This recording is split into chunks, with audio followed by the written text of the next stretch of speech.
Hello guys, bad morning. Ito hindi nakapasok, walang almusal, walang tanghalian, walang hapunan. Kung may magpapautang lang sana sa akin na 1,000, babayaran ko next week sa August 31. Ganun talaga eh, pag wala kang pera, pait ka sa mga kakilala mo kasi baka ma-estapador ka, ganun ganyan. Wala eh. Talagang totoo yung sabihan sa panahon ngayon. Pag wala kang pera, doon ka ibabase, doon ka irerespeto. Yun naman kasi realidad sa mundo ngayon eh, di ba? Saan ka pa?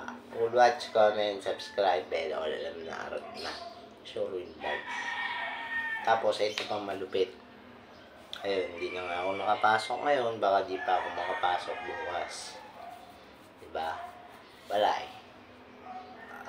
Wala nagtitiwala, walang gustong maniwala, hayaan mo na. Dati sanay naman na ako na hindi ako nakakain na 1 linggo, tsaka more than a week. Bumabalik lang ako sa dati. Mahirap maging independent sa totoo lang. Yung parang iniwan ka na ng pamilya mo, yung mga ganon, wala na silang para sa'yo, bahala ka sa buhay mo.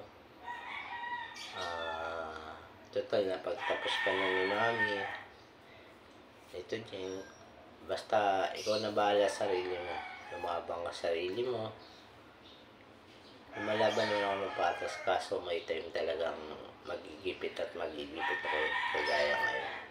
Yun lang, bye bye guys.